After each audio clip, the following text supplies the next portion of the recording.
Today's episode has to do with how we can actually help children to recognize that they can actually show respect and view others in a way that is positive, and to view people as just that, as people who may have differences, probably because of emotional and psychological health issues, or probably a physical issue, or even persons who may have varying philosophical beliefs or religious beliefs.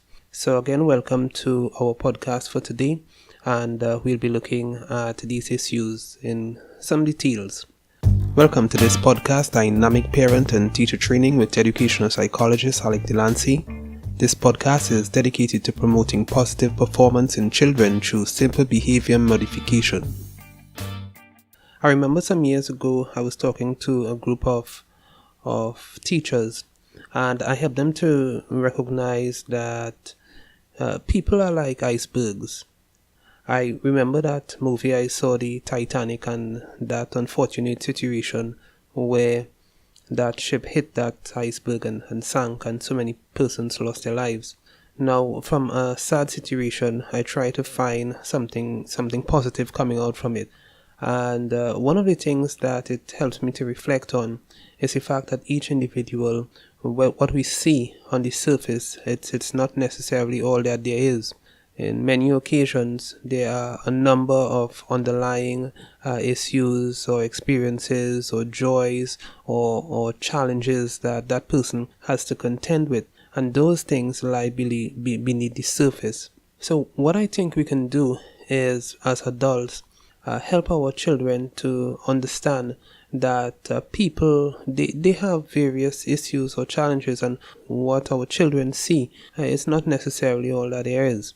Sometimes in a classroom or in a village, you may have a young child who has a physical disability. And I remember in one of my primary schools, there was this child. She had some sort of physical abnormality, coming to think of it. She looked different. At the time, I am not too sure what it was, but I remember a number of children teasing her and bullying her and making all sorts of jokes about how she looked. A matter of fact, there was a standpipe in the school, and some of the children used to be saying that it's her standpipe because it was sort of broken down, and it really looked like it needed changing. So they said that it's her standpipe, and a number of other children who sometimes come up to drink from it, other children would say, no, don't drink from it.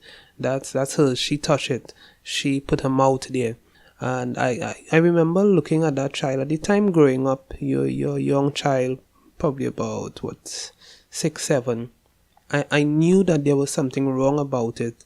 But if the older children, they were doing it, then probably it was all right. But still, deep down inside, I felt, because that's not how my parents raised me, to view others in a very derogatory way or anything like that.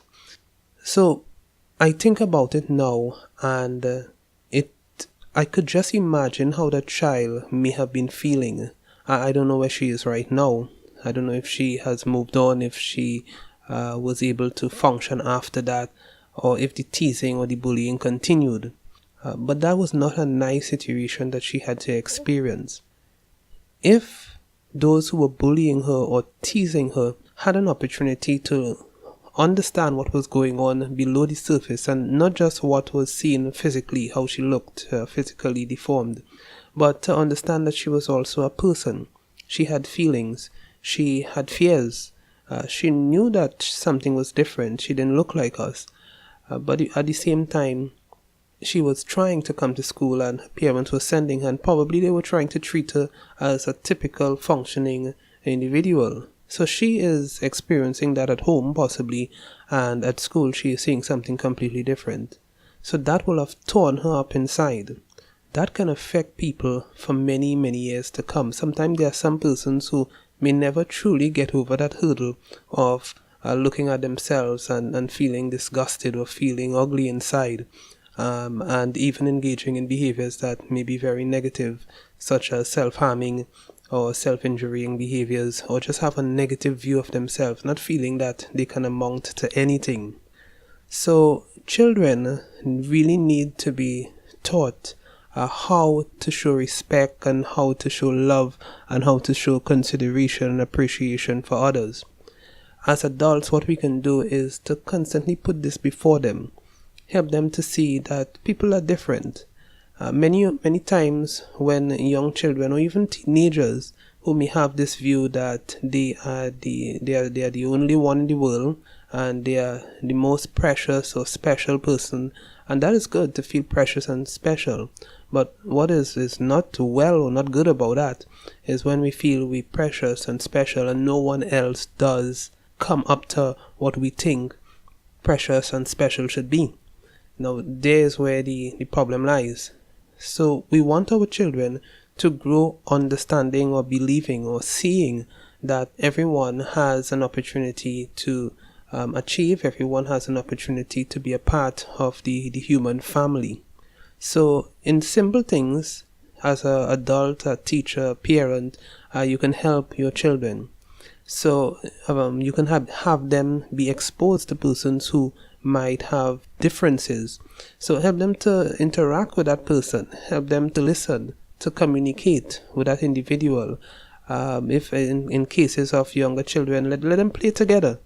In cases of the older children, let them work on projects together so that they can see that everyone has some kind of talent, some kind of skill, some kind of ability that they bring to the table. And it's very useful.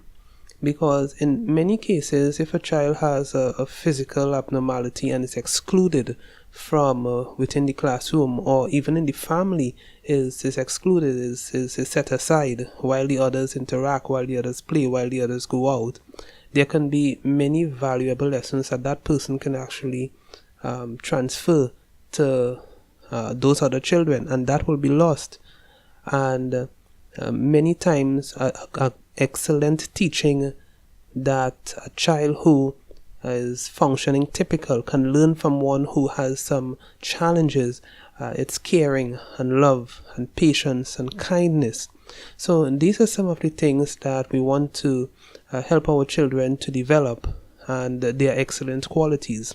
So the best way that we can do that, or one of the better ways we can do that, is include them in interacting with others who may have various challenges. Another area to focus on has to do with helping children to understand feelings. How I sometimes try to teach younger children to understand feelings, it's using facial expressions. We learn from body language. We learn from how other persons may react when we say something. So we know if it's accepted by them or if it's not accepted, if it's rejected. Based on persons' facial expressions, we can see fear, we can see joy, we can see disgust. Even other areas of their bodies, their limbs, how they move, if they move back, if they lean forward. So helping children to appreciate that other persons, they have feelings as well.